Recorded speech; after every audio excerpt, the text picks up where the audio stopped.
Quero uma vez mais cumprimentar a todos com a graça e a paz do Senhor Jesus Cristo, amém?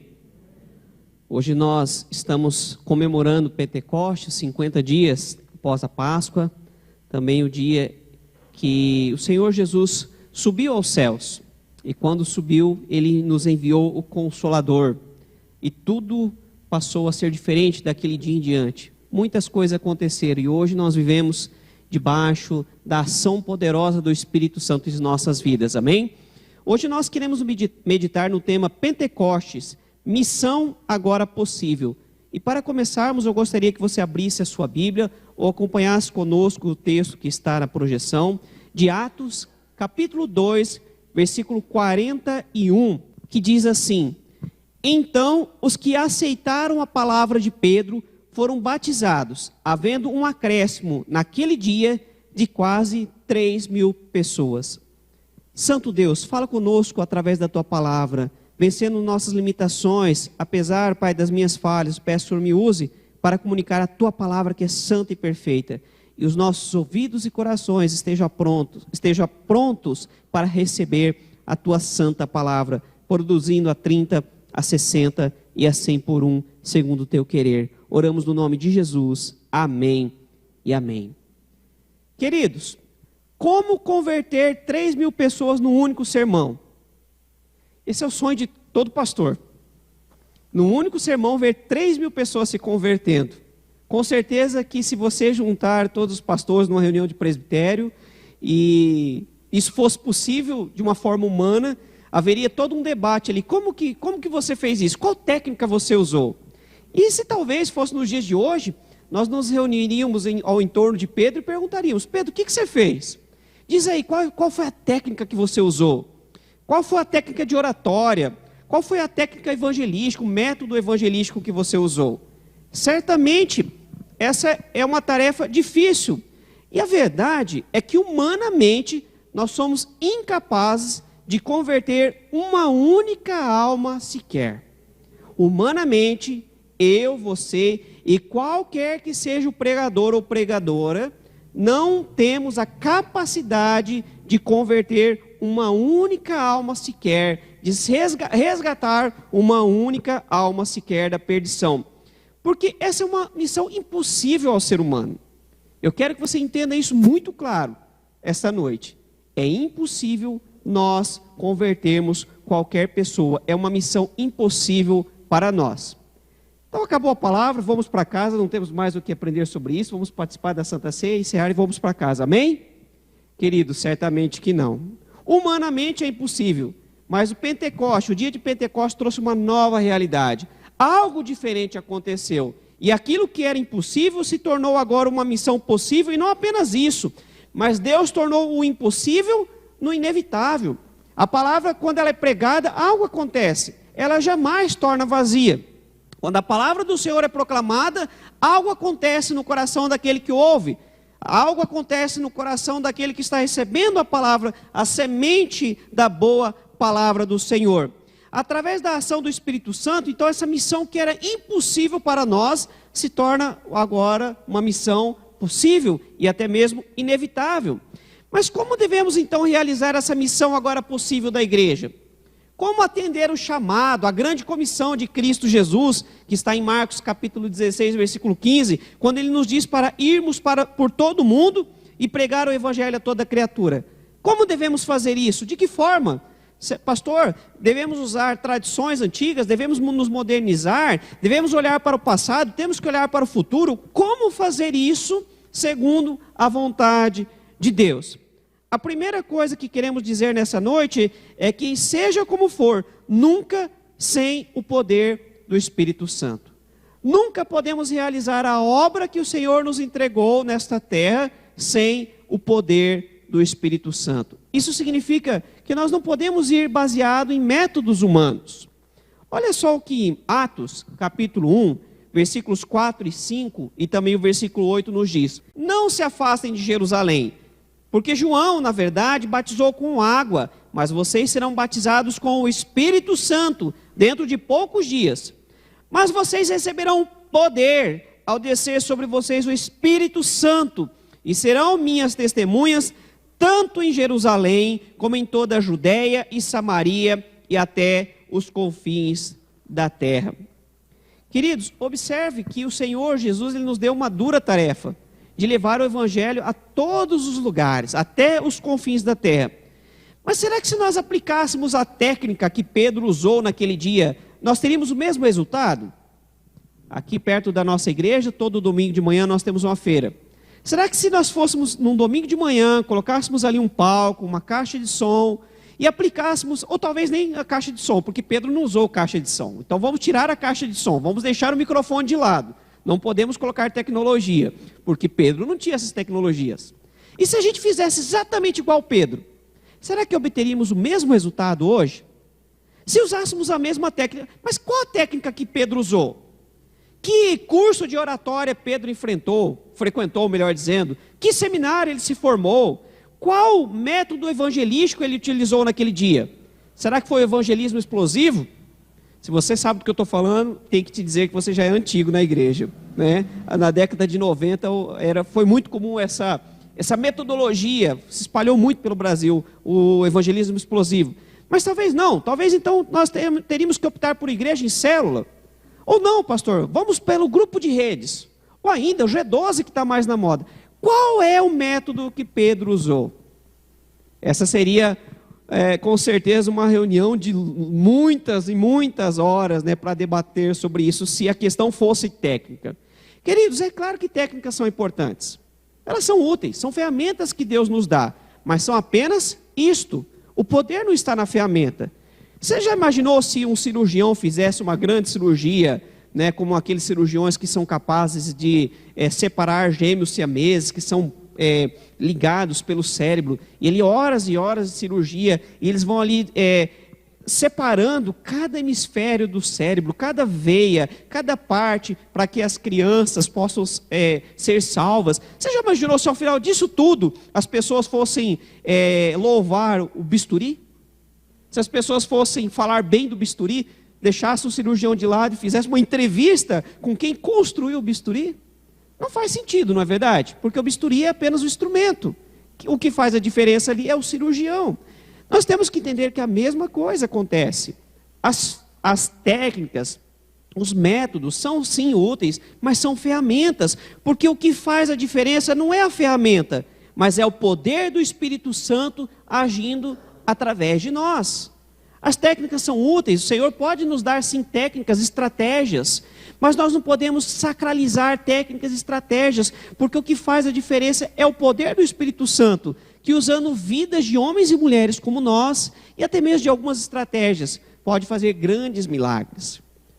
É um erro quando nós vemos muitas pessoas que o Senhor deu alguma estratégia específica, para um contexto específico, para um momento específico, quererem cristalizar, acharam que descobriram a roda, né? Que reinventaram a roda e querer levar isso para cada canto do mundo, como se o simples fato de aplicar essa técnica garantisse que as vidas fossem salvas.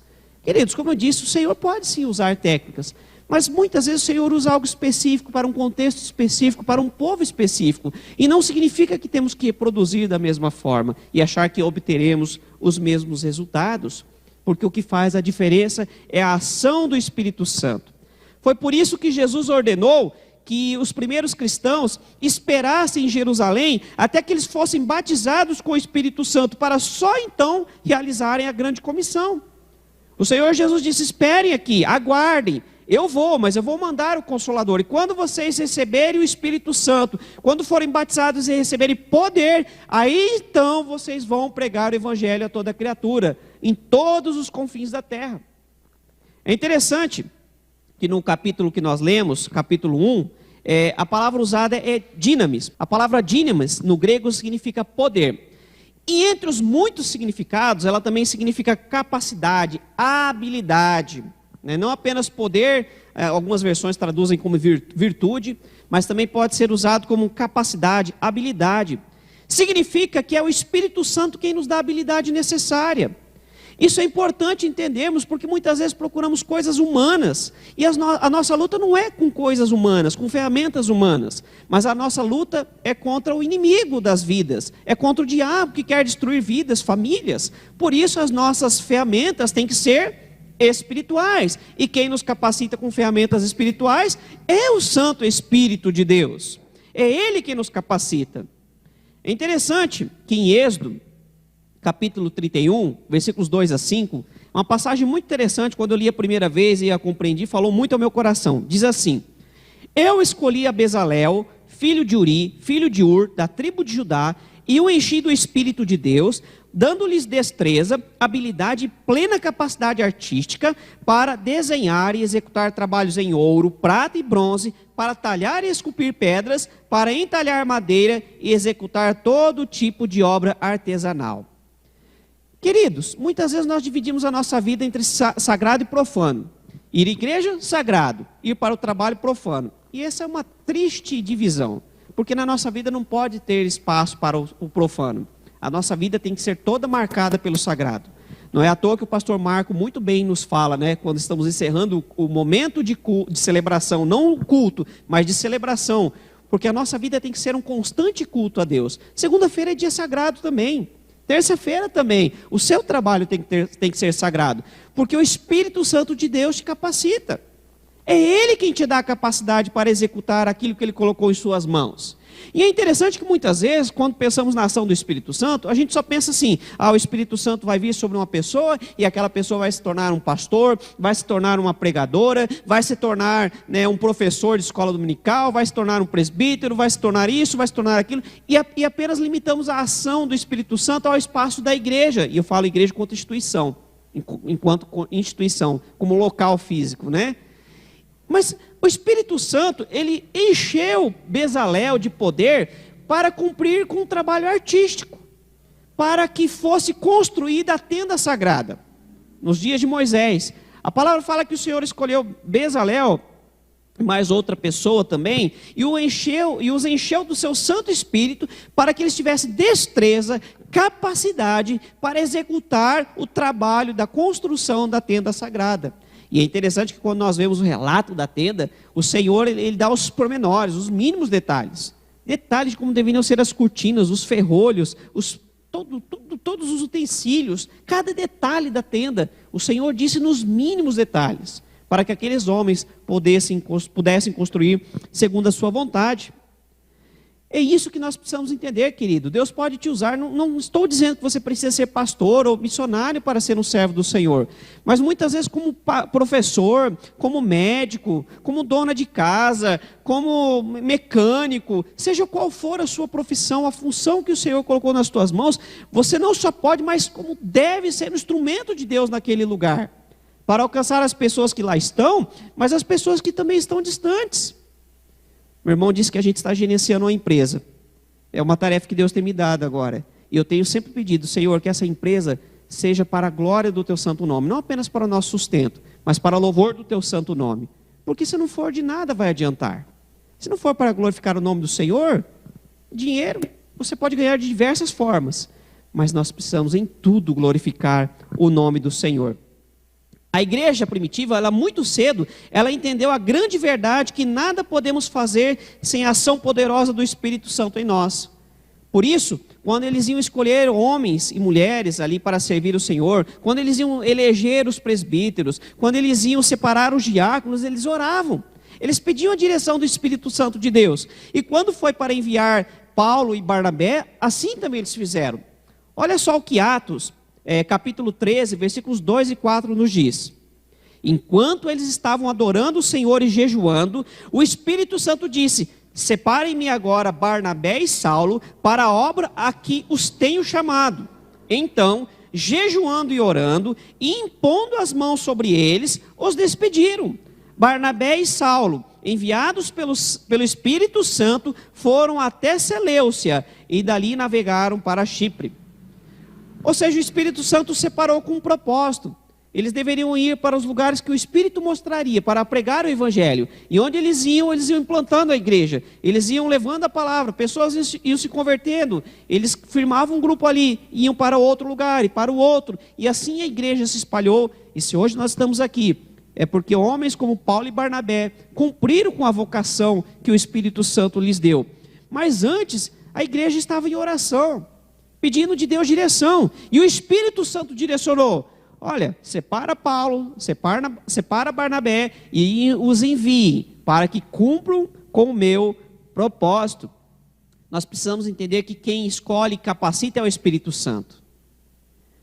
Ele é quem escolhe. Querido, você pode se dispor, e deve, mas quem vai dizer como você deve agir, tem que ser o Espírito Santo. Não tente dizer você para Deus como você quer ser usado, ou como você acha que Ele tem que te usar, né? Muitas vezes nós queremos ser usados de uma forma específica, especialmente de uma forma visível. Mas, queridos, muitas vezes Deus nos chama para trabalhar nos bastidores, longe dos holofotes, aonde ninguém vê, onde não vai ter reconhecimento, onde não vai ter glórias, não aqui. Mas eu imagino o dia que chegarmos nos céus. Isso aqui é algo meu, tá? Eu não estou pregando aqui nenhuma teologia, é uma imaginação minha, pessoal, tá bom? Mas eu imagino o dia que chegarmos nos céus e o Senhor nos chamar e falar: Juliano, vem cá, deixa eu te apresentar as vidas que foram alcançadas porque você me obedeceu. Fulano, Beltrano, Cicrana, vem cá, vou te mostrar as vidas que você fez diferença porque você ouviu o meu chamado.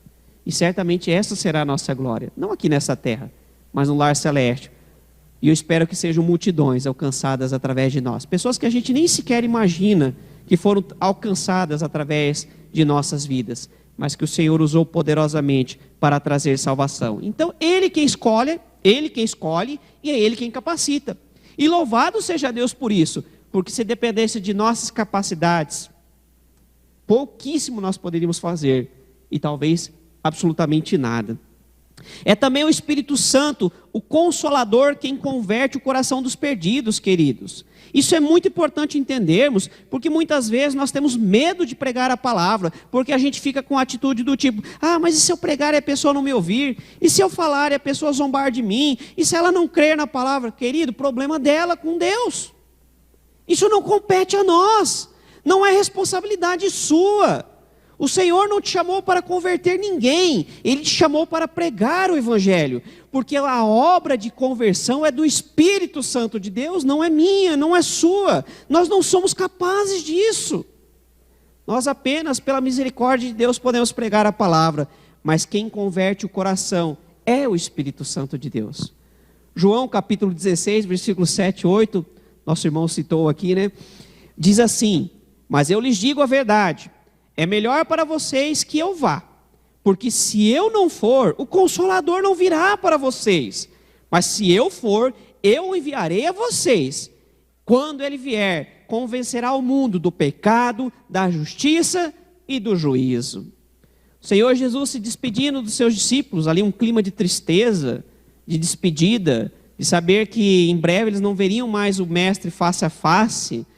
E o Senhor dizendo: olha, não fiquem tristes. É preciso que eu vá, porque se eu não for, eu não tenho como enviar o Espírito Santo. Mas eu vou, e eu vou enviar. E quando ele vier sobre vocês, ele virá para convencer os pecadores, para convencer o mundo do pecado, da justiça e do juízo. Nós pregamos, mas quem faz a obra de conversão é o Espírito Santo de Deus. E isso, querido, tira um peso imenso de sobre as nossas costas, porque não compete a nós converter ninguém. Quem somos nós para isso? Mas compete a nós pregarmos a palavra e deixar que o Espírito Santo poderosamente use as nossas vidas. Portanto, é pela graça de Deus o converter o coração dos pecadores, e não depende de nós, não é responsabilidade nossa. O poder que converte o perdido em filho do Deus vivo é do Espírito Santo, e é por isso que o Espírito Santo torna a missão impossível na missão agora possível. Aquilo que para nós é impossível, para Deus é perfeitamente possível, para não dizer inevitável, né? A segunda verdade que gostaríamos de deixar aqui nessa noite a respeito dessa palavra é que o poder do Espírito Santo é o poder que vence barreiras. O poder do Espírito Santo é o poder que vence barreiras. Leia conosco o texto de Atos, capítulo 2, versículos 1 a 11, que diz assim: ao cumprir-se o dia de Pentecostes, estavam todos reunidos no mesmo lugar. De repente veio do céu um som como de um vento impetuoso e encheu toda a casa onde estavam sentados. E apareceram, distribuída entre eles, línguas como de fogo, as quais pousaram sobre cada um deles. Todos ficaram cheios do Espírito Santo e começaram a falar em outras línguas, segundo o Espírito lhes concedia que falassem. Estavam morando em Jerusalém judeus, homens piedosos, vindos de todas as nações debaixo do céu. Assim, quando se fez ouvir aquela voz, afluiu a multidão, que foi tomada de perplexidade, porque cada um os ouvia falar na sua própria língua. Estavam atônitos e se admiravam, dizendo: vejam, não são galileus todos esses que aí estão falando? Então, como os ouvimos falar, cada um em nossa própria língua materna? Somos partos, medos, elamitas e os naturais da Mesopotâmia, Judéia, Capadócia, Ponto e Ásia, da Frígia, da Panfilha, do Egito e das regiões da Líbia, nas imediações de Cirene, e romanos que aqui residem, tanto judeus como prosélitos, cretenses e árabes. Como os ouvimos falar sobre as grandezas de Deus em nossas próprias línguas? Queridos, Atos capítulo 2 é um dos textos mais lidos, mais estudados quando se fala do dia de Pentecostes, da ação sobrenatural do Espírito Santo, especialmente pelos cristãos de tradição pentecostal. Mas também talvez seja um dos textos mais mal compreendidos. Muitas pessoas aqui estão atentas à questão da glossolalia, o dom de línguas. Mas ao contrário do que muitos pregam, o grande milagre descrito nessa passagem não está na capacidade sobrenatural de falar em línguas estranhas sobrenaturais. Mas o maior milagre relatado aqui é que através do poder sobrenatural do Espírito Santo, aqueles judeus quebraram seus limites sociais, seus limites culturais e especialmente seus limites linguísticos para pregar a palavra, para falar sobre as grandezas de Deus. O Espírito Santo quebrou com os limites daquele povo, daqueles homens, para comunicar a palavra de uma forma que os visitantes, os estrangeiros compreendessem. Entenda que as línguas que foram faladas ali eram línguas humanas. Ali fala que eles falavam na linguagem dos partos, dos medas, dos medos, dos elamitas, dos naturais da Mesopotâmia. Eram muitas pessoas que estavam em Jerusalém naqueles dias, por causa das festas religiosas. Muitas pessoas de fora, pessoas que falavam em outras línguas estrangeiras. É como se de repente estivéssemos aqui, e muitas pessoas vindas de outros países que nós não conhecemos, não falamos a língua, e o Espírito Santo fosse derramado de uma forma tão poderosa sobre a igreja, que de repente as pessoas aqui presentes começassem a falar em outras línguas, mandarim, inglês, espanhol, africâner, que mais aí? Guarani, línguas indígenas, Outra, aqui, graças a Deus, hoje a Bíblia está chegando em diversos lugares, através de pessoas que têm traduzido a palavra de Deus, mas naquele momento não dava tempo de fazer isso. Então o Espírito Santo vem de uma forma sobrenatural e quebra com as limitações linguísticas, para que a palavra do Senhor chegasse a todo lugar. Para que a palavra do Senhor chegasse àqueles homens e mulheres que precisavam ouvir, mas que se fosse pregado na língua dos judeus, eles não compreenderiam. É interessante que aqui eles falam até num tom jocoso. Eles não são galileus? Queridos, chamar alguém de galileu naquela época era um tom jocoso, era um tom de afronta, de tirar sarro. A Galileia era conhecida como a Galileia dos judeus, era a parte. Você tinha a Judéia, onde ficava Jerusalém, o centro religioso. Você tinha Samaria, que os judeus não se misturavam de jeito nenhum, não aturavam os samaritanos. E logo abaixo você tinha Galileia, que era a periferia. É por isso que Natanael duvida quando fala que Jesus vinha de Nazaré. Pode vir alguma coisa boa de Nazaré? Porque era da Galileia. Eram pessoas simples, pessoas humildes, muitos iletrados. Não eram pessoas que tinham se formado nas grandes faculdades do mundo. Não eram pessoas poliglotas. Não eram pessoas que falavam em múltiplas línguas. Hoje tem pessoas que têm essa capacidade, E hoje está mais fácil. Você faz até pela internet curso de inglês, francês, espanhol e tantas outras coisas. Mas naquele momento o Espírito Santo, ele quebrou uma barreira. É interessante que foi algo tão espetacular, tão diferente, tão singular, que as pessoas estavam procurando uma resposta, não tinham como explicar aquilo. E começaram a achar que os cristãos estavam bêbados, Mas querido, você já viu alguém virar poliglota porque encheu a cara? Não.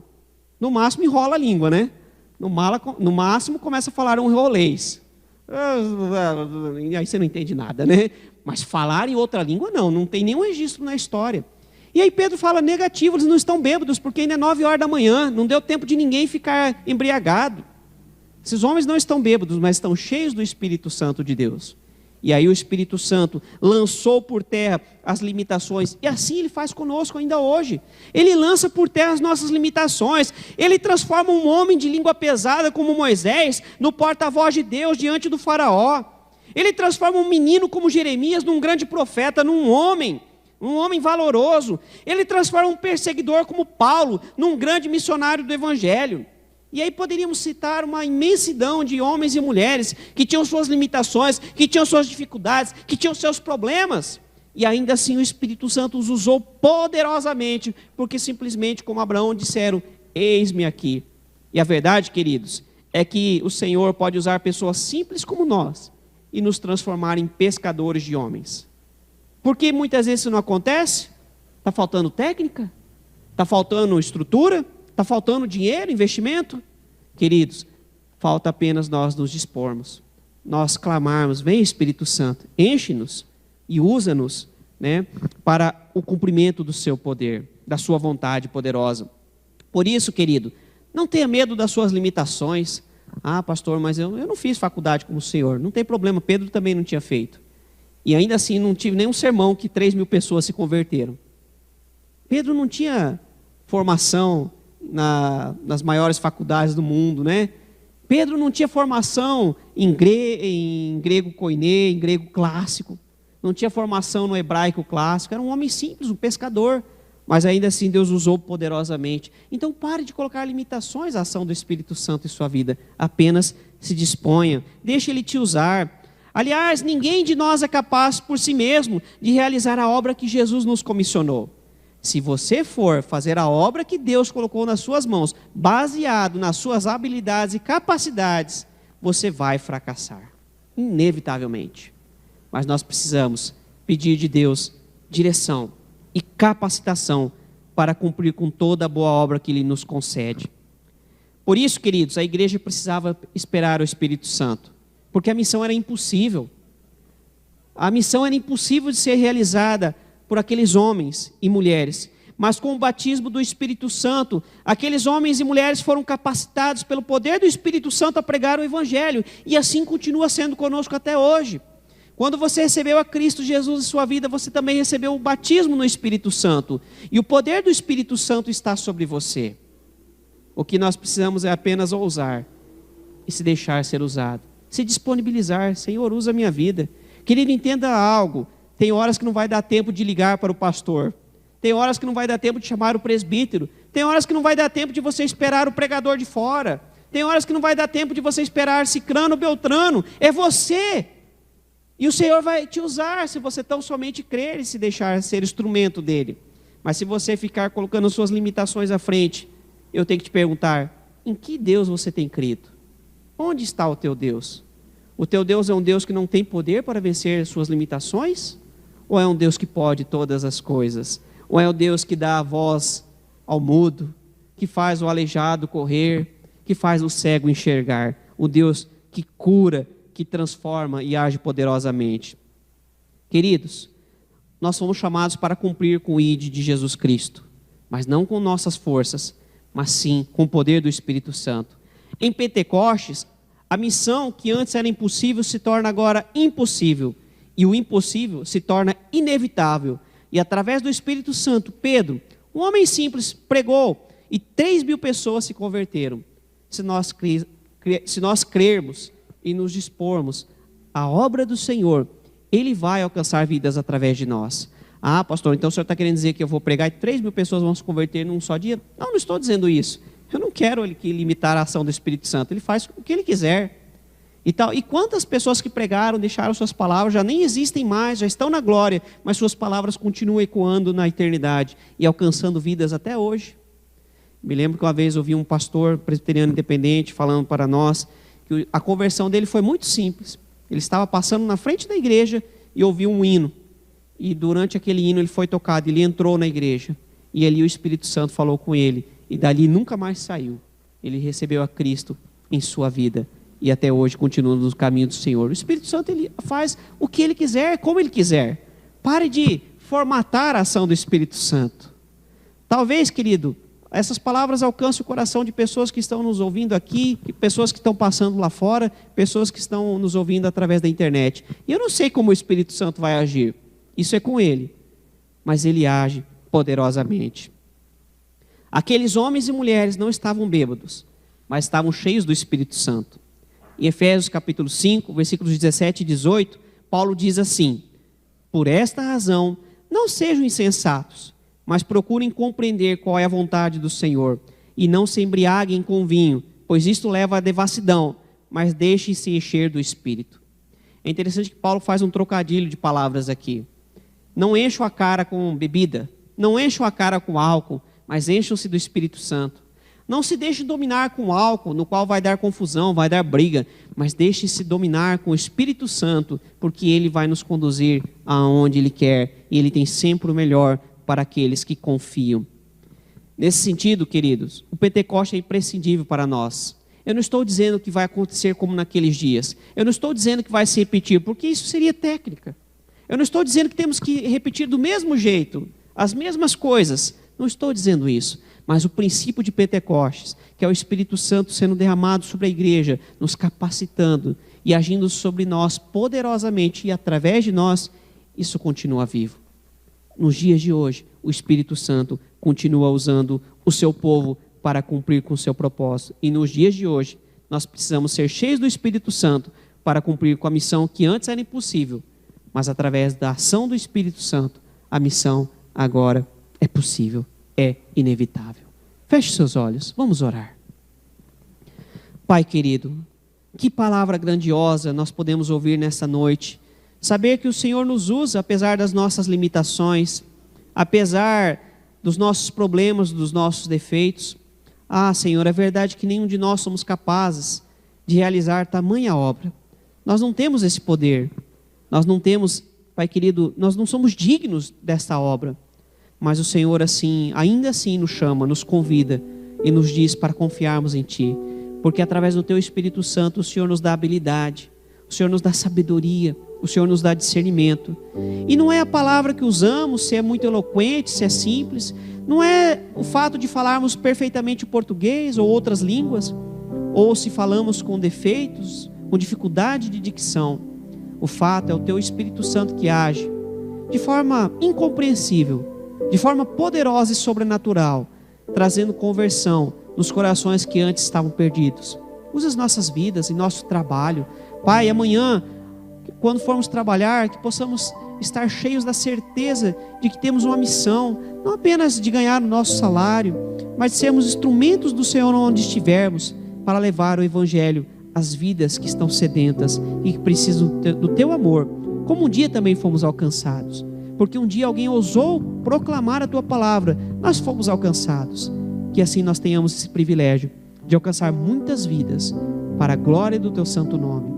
Pai, quebra o nosso medo, quebra o nosso eu, quebra os nossos achismos, quebra as nossas certezas erradas, para que através do Teu Espírito Santo a Tua obra aconteça, seja realizada, e nós tenhamos o privilégio de participar desta obra gloriosa, Pai. Que sejamos como uma formiguinha que ensina o preguiçoso, que sejamos como uma formiguinha tão pequena, mas que realiza grande obra, porque o Senhor é quem faz segundo o Teu querer, ó Pai. Oramos no santo nome de Jesus. Amém e amém.